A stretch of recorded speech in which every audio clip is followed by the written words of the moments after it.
Hey, it's Dr. Bryant.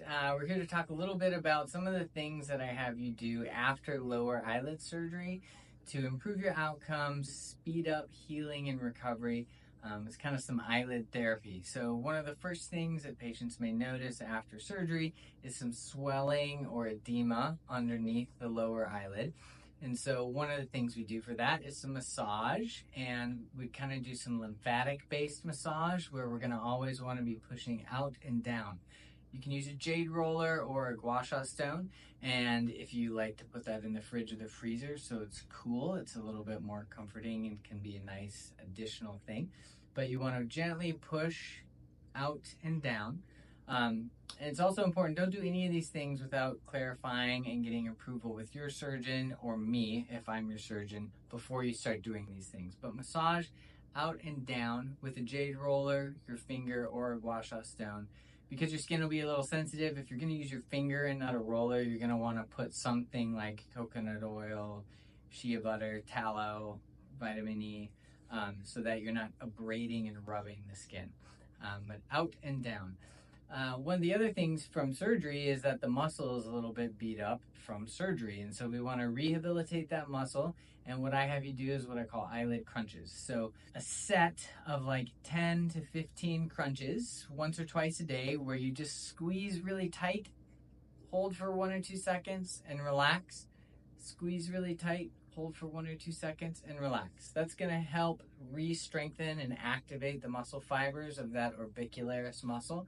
And the muscle contraction also helps to push out some of that edema or swelling and speed along recovery that way as well. The last thing is stretching for the eyelid. And so we want to stretch this eyelid while it's healing. Things tend to kind of contract and tighten up. And we need to kind of think of that as a tug of war. And so we need to be on the other side of that, helping fight that contraction to keep the eyelid doing its job, staying in its natural position, and not feeling so tight during that healing process. So what you do is you're going to put your finger on your eyelid and lift up. What you don't want to do is put your finger here and push up, because right now I'm just poking on my cheeks. I'm not actually moving, stretching, or doing anything to my eyelid. And if I keep my finger this way when I try to stretch my eyelid, you're just going to end up poking yourself in the eye. So the best way that I've found to do this is put your finger sideways, put it right on the eyelash margin, and you're going to gently lift up like that, and you're going to feel some tightness and some stretch on that eyelid.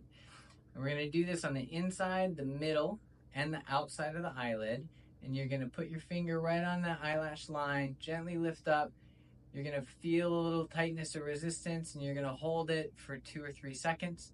And you're going to do that probably about 5 times in each location, inside, middle, and outside. And you'll notice after you do it for a couple days, one eyelid may be a little bit tighter or more restricted or more swollen than the other. And that's kind of your hint or your sign to maybe spend a little more time on that eyelid than the other one. So do that whole thing, kind of the eyelid exercises, once approved by your doctor or surgeon. Generally, I have my patients start doing that about 2 weeks after surgery, sometimes a little bit earlier, depending on how they're healing. Lastly, if you have a specific area of swelling or tightness, besides the massage, you can also do some circular kind of kneading massage where you may feel a little spot of hardness or kind of just like a troublesome area. Those are usually areas that you can't really see, but maybe you feel when you touch it. If there's any questions with this ever, always, don't hesitate to reach out to your surgeon, get clarification. Sometimes I have patients do 1 or 2 of the things and not everything, but hopefully that was helpful.